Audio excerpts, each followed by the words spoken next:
Thank you thank you.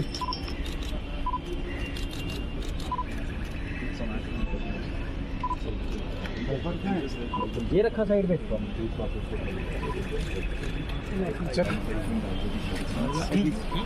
आराम से धक्के के बगैर।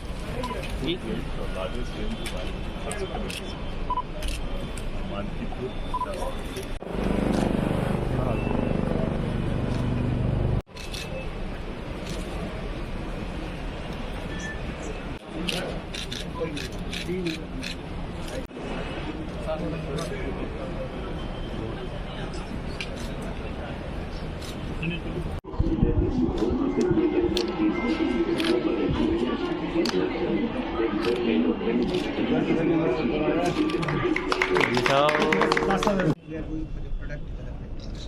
And sir, this is the product which is for the first time. It's a medicine, honey from the medicinal plants. And 4 medicinal plants. Really, 19 material for this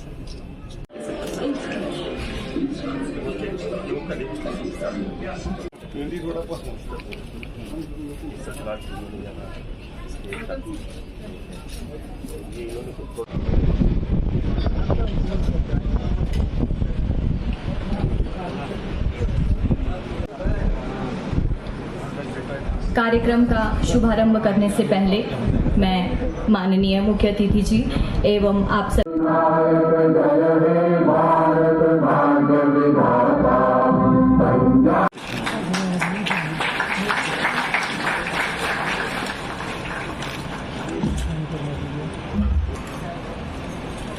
धन्वन्तरिमादिदेवं सुरासुरैर्वन्दितपादपद्मम् लोक।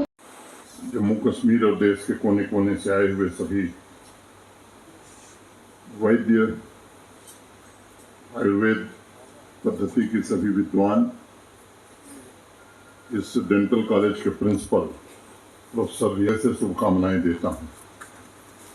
मैं आभारी हूं रघुनाथ जी का, कटोचा जी का, इन लोगों ने यह आयोजन कश्मीर में किया है। जैसा मेरे पूर्व के वक्ताओं ने बताया, यह आयोजन पहली बार कश्मीर में हो रहा है, जबकि आयुर्वेद से कश्मीर का नाता बड़ा पुराना है। जब भी चर्चा आयुर्वेद की होती है तो मुझे भगवान धन्वंतरी सर्वोत्तम के 2 अत्यंत महत्वपूर्ण शब्द याद आते हैं। भय विनाशाय सर्वरोग निवारणाय।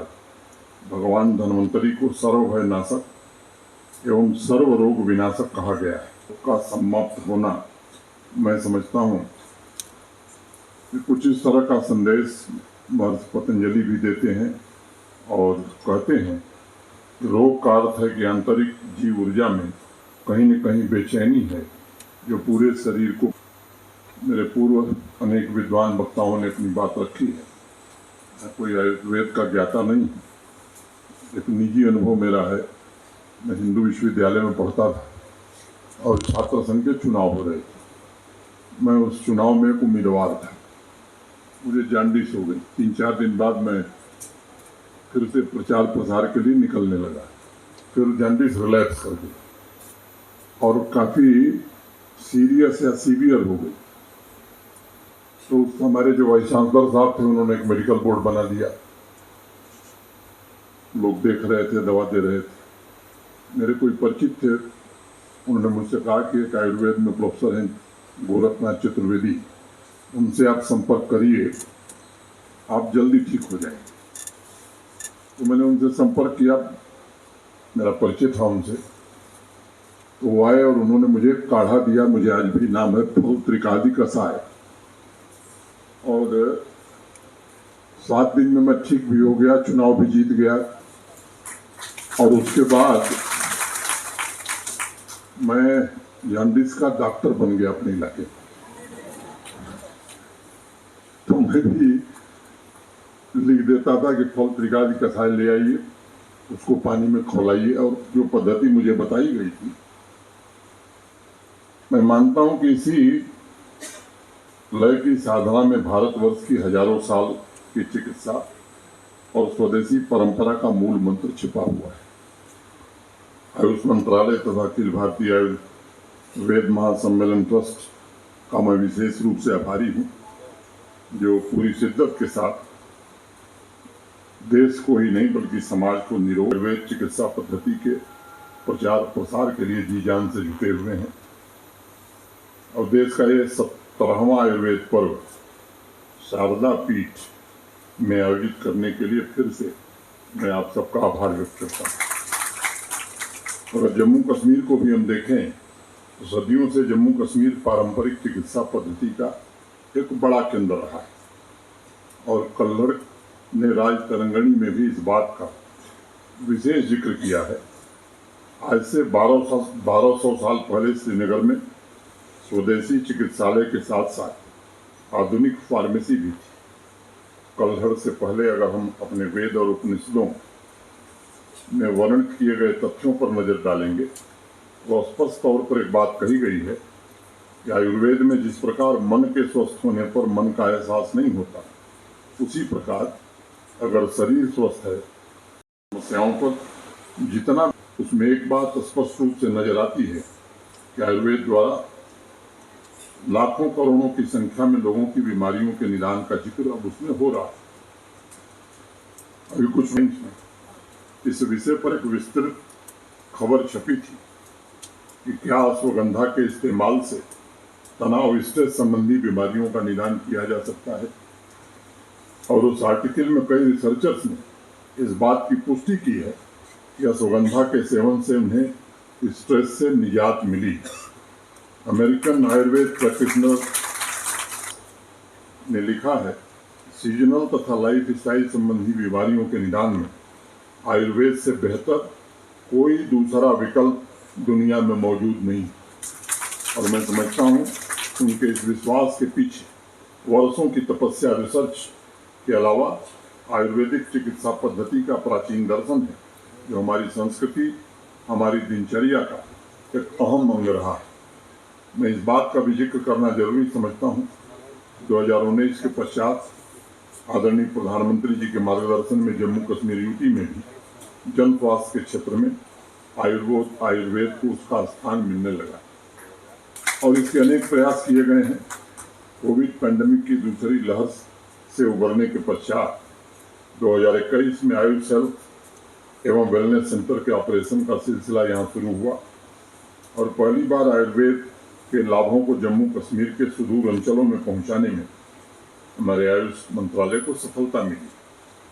जम्मू डिवीजन में आयुर्वेद ज़्यादा प्रचलन में है और कश्मीर संभाग में यूनानी पद्धति पर ज़्यादा लोगों का भरोसा है। जम्मू के अखनूर में आयुर्वेदिक मेडिकल कॉलेज तथा हॉस्पिटल कार्यरत है। गांदरबल में यूनानी मेडिकल कॉलेज और हॉस्पिटल की शुरुआत की गई है। अभी इस साल कठुआ के लिए होम्योपैथिक कॉलेज एवं हॉस्पिटल का प्रस्ताव स्वीकृत हुआ है। साथ ही सरकार ने 50 बेड वाले 5 इंटीग्रेटेड आयुष हॉस्पिटल्स कुलगाम, कठुआ, कुपवाड़ा, किश्तवाड़ तथा सांबा में स्वीकृत किए। 2 10 बेड वाले इंटीग्रेटेड आयुष हॉस्पिटल्स, एक बारामूला में और दूसरा जम्मू में भी स्वीकृत किया गया। आज पूरे जम्मू कश्मीर में लगभग 500 आयुष हेल्थ और वेलनेस सेंटर फंक्शनल हैं। अभी भी इस दिशा में काफ़ी गैप है जिन्हें भरने की आवश्यकता है। अभी जो बात भारत सरकार के सचिव महोदय ने कही है, श्रीनगर में एक आयुर्वेद का मेडिकल कॉलेज होना चाहिए।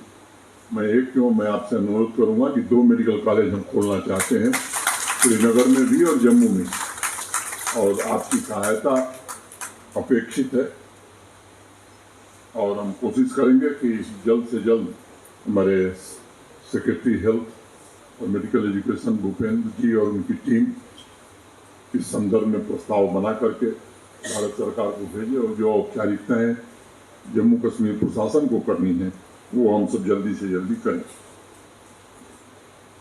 आयुष मिनिस्ट्री इसे प्राथमिकता के आधार पर स्वीकृति प्रदान करे। हम कोशिश करेंगे कि जल्दी प्रस्ताव आपके पास भेजा जाए। भदरवा में इंस्टीट्यूट ऑफ हाई एल्टीट्यूड को मंजूरी दी गई, लेकिन अभी तक भारत सरकार से फंड नहीं मिला है।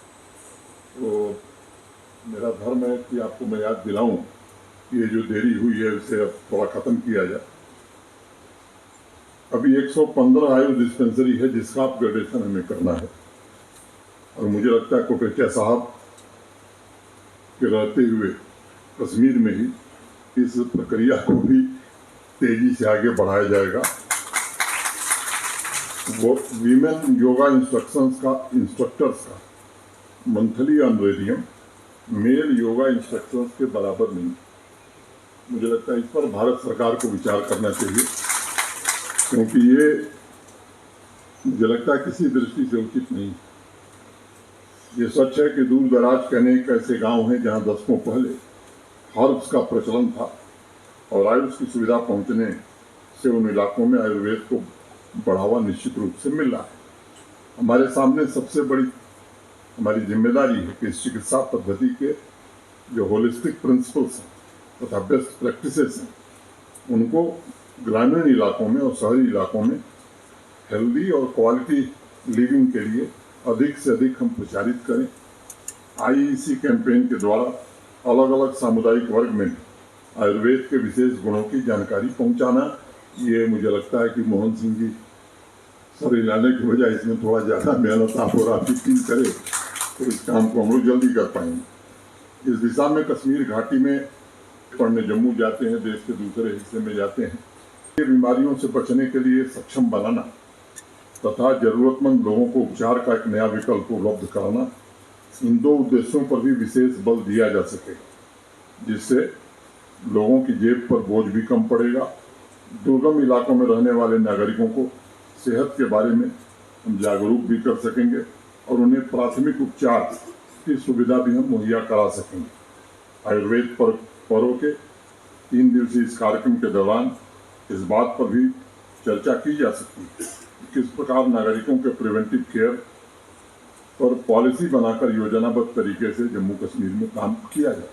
मानता हूं कि अभियान डॉक्टर विशेषज्ञ के साथ जम्मू कश्मीर प्रशासन के अधिकारियों का एक इंटरफेस का कार्यक्रम भी इन 3 दिनों के बीच होना चाहिए, ताकि यहाँ आने वाले विचार मंथन से निकले सुझावों को जमीन पर हम कैसे लागू कर सकते हैं। G20 की सफलता और न्यू दिल्ली डिक्लेरेशन पर विश्व के सभी ताकतवर देशों का समर्थन आज इस बात का संकेत है कि भारतवर्ष अपने पुराने गौरव को प्राप्त करने की ओर कदम बढ़ा चुका है, और मैं समझता हूं कि आज 140 करोड़ हिंदुस्तानी भी ये एहसास कर रहे हैं कि हमारे पास ऐसी संपदा है जो विश्व के किसी भी देश के पास नहीं। आयुर्वेद उन्हीं संपदाओं में से सबसे महत्वपूर्ण संपदा है। G20 न्यू दिल्ली डिक्लेरेशन में हेल्थ सब्जेक्ट पर सभी देशों में ही है। Evidence based traditional and complementary medicine के पोटेंशियल को स्वास्थ्य सेवाओं में रिकॉग्नाइज किया जाए और उनके इस्तेमाल के लिए कोलैबोरेटिव एफर्ट शुरू किए जाए। आप सब जानते होंगे अनेक देशों ने आयुर्वेद के महत्व को पहले ही स्वीकार कर लिया है। मुझे स्मरण है 1993 में आयुष चिकित्सा के महत्व को ध्यान में रखते हुए यूरोपियन एकेडमी फॉर आयुर्वेदा की स्थापना हुई थी। आज भी उसका मुख्य उद्देश्य आयुर्वेद के प्रैक्टिशनर तैयार करना, उनकी क्षमता का उपयोग करके लोगों को निरोगी रखना है। मुझे स्मरण है 1989 में जब चेरनोबिल न्यूक्लियर एक्सीडेंट हुआ, उसके बाद गंभीर रूप से बीमार लोगों के उपचार के लिए भारत से आयुर्वेद के प्रैक्टिशनर्स बुलाए गए।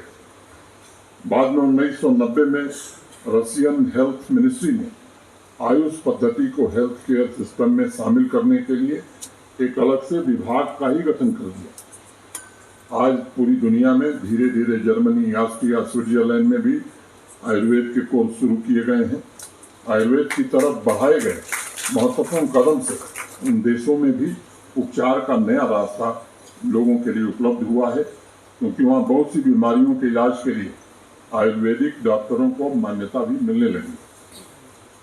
हमारे प्रशासन की सबसे महत्वपूर्ण जिम्मेदारी अपने नागरिकों के स्वास्थ्य की रक्षा है, और मैं निवेदन करना चाहूँगा कि जम्मू कश्मीर में सभी के स्वास्थ्य के लिए बेहतरीन इंफ्रास्ट्रक्चर बनाने में भारत सरकार ने जो मदद की है, मैं फिर से भारत सरकार के प्रति आभारी हूँ। ये सच है कि आज लगभग 2.25 करोड़ रुपए प्रतिदिन जम्मू कश्मीर के नागरिकों के स्वास्थ्य पर हम खर्च कर रहे हैं। यहाँ कोई परिवार नहीं जिसे 5 लाख का हेल्थ इंश्योरेंस हमने नहीं दिया। और उस योजना को माननीय प्रधानमंत्री जी ने ही शुरू किया था। हेल्थ पैरामीटर्स की अगर मैं बात करूं तो जो नेशनल एवरेज है, जितने भी पैरामीटर्स हैं उसमें हम जम्मू कश्मीर काफ़ी आगे है नेशनल एवरेज से। और तीसरी बात मैं कहना चाहता हूं कि हेल्थ का जो हमारा बजट है, हम देश की आबादी के 1% है, तो टोटल अमाउंट में मैं नहीं कह रहा हूँ, पर कैपिटा अगर मैं बात करूं तो किसी भी राज्य से ज़्यादा खर्च हम जम्मू कश्मीर के लोगों के स्वास्थ्य को बेहतर बनाने में कर रहे हैं।